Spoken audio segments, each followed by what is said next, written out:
I've edited thousands of videos over the last 5 years, and I constantly found myself repeating these same exact actions for every single project. Sure, it only took me a minute or two for each project, but add that up over thousands of projects and you are wasting a ton of time. So I'm going to show you 3 simple tricks that you can implement immediately to start editing faster in Adobe Premiere Pro. So let's just get right into Adobe Premiere Pro.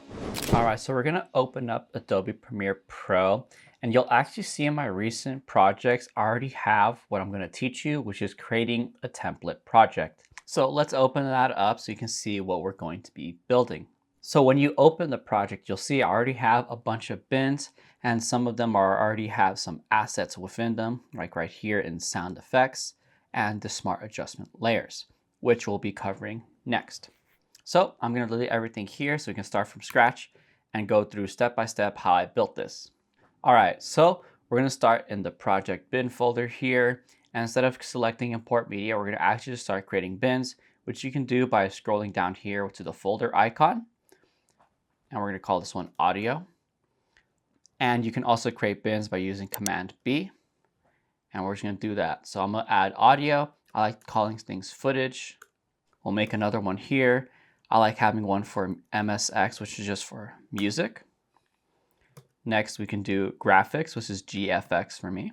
Another important folder to have that is constantly coming up in every single project is, of course, sound effects, which is SFX. And then finally, I like to add a bin for sequences, which I call SQX.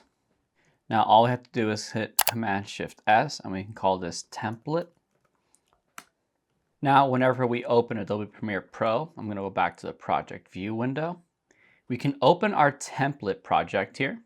And then the first thing you're going to want to do is hit Command-Shift-S and then save this as your new video that you're working on. So this could be client project. And now you can begin importing like all the audio and footage that you captured, any necessary graphics that they might have, like logos and things like that. But we can build on this, and that's part of what the second tip is, and that's going to be actually populating this template project with all the assets you're going to use regularly. And I'm going to begin importing things I use often. So some of the things I use often are some graphics, right? So I would use my logo animation here, which I'll grab. It's in my documents, and this is the stinger in case you were curious. And there's nothing special, just my animation for the logo of my business. But it's nice that I have easy access to it here. We can also add sound effects, which you saw me have earlier. And I have a sound effects folder that's organized that I'm going to add here.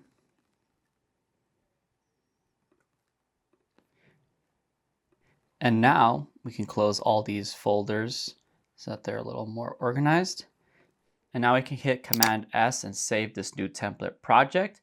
And we'll see whenever we open our template, we always have the appropriate graphics that we use often, any music, sound effects, things like that, which is awesome because now you can already have all those assets preloaded instead of having to constantly load them back into Premiere Pro with every single project. All right, and to finally add the cherry on top to our template project, we're going to create something called Smart Adjustment Layers. So let's first start by creating a bin for them. I'm going to call it Smart Adjustment Layers. And then in that, we're going to start creating adjustment layers. So first off, to create an adjustment layer, you can hit right click and you should see the drop down menu. It should say new item and you can select adjustment layer. We're going to select whatever the natural dimensions. I like 4K, so this works for me. All right, so now we're just going to drag our adjustment layer onto the timeline here. And I'm going to add some footage under it here shortly so we can see what it's doing. All right, so I just added a clip from an event I shot earlier this month. I'm going to close this source window. And now all we're going to do is actually select our adjustment layer. And when we go to the effect controls panel, which is right here in the top left, you'll actually see that there's these 2 tabs that you have access to. And instead of applying effects to the normal tab here, which is just called adjustment layer, we're actually going to go to source. And now here is the trick. Any effect you apply to the source of the adjustment layer will stay tied to that adjustment layer no matter where it is or what happens to it. So for a practical example, I would like to add a color correction LUT to this adjustment layer so I don't have to keep doing it for every single clip. So what I would do in this case is I would go to Lumetri Color, which for me is on the right hand side here. And I already have a bunch of LUTs. I think for this one, I typically like to overexpose, so I'm gonna do -2. And that looks fantastic. In just one click, I have my color correction done here. But the real magic is the fact that this adjustment layer now gets saved. So if I actually delete this and I drag it back in from the bin, it still has that LUT applied. And so what I'm gonna do here now is actually rename this adjustment layer to the effect that I created for it, which in this case would be C-log3 -2 stops LUT. Now I'm gonna create another adjustment layer, and this time I'm gonna use the new item icon on the bottom here and select adjustment layer. And for this one, I want to add a color grade. So I'm gonna put it on top, I'm gonna select it, and in the creative tab, I'm gonna add one of my favorite LUTs, which is Adagio 1, which is from Gamut.io. And I'm gonna reduce it to 60% here. And you'll see when I do that, it actually applies to the normal tab. So all I'm gonna do is select it, hit Command X to cut, select source, and then hit Command V to paste. And now I'm gonna save this. We're going to rename this to Adagio 1, 60%.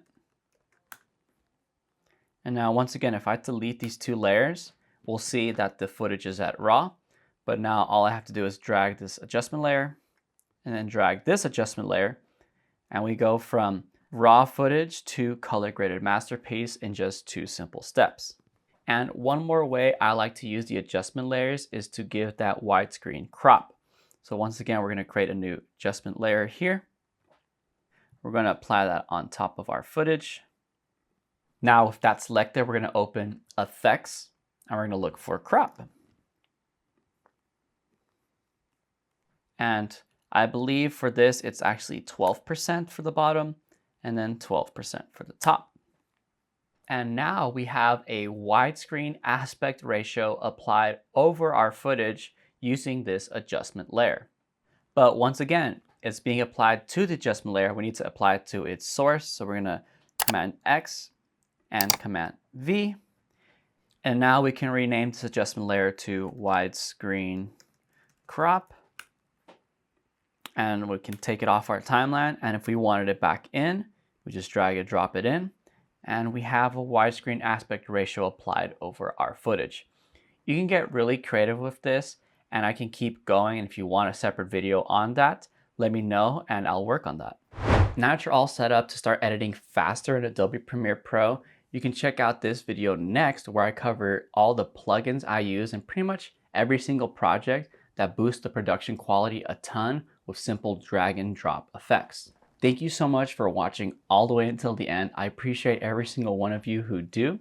Let me know if you enjoyed these Adobe Premiere Pro tutorials. I would love to make more of them if that's the case.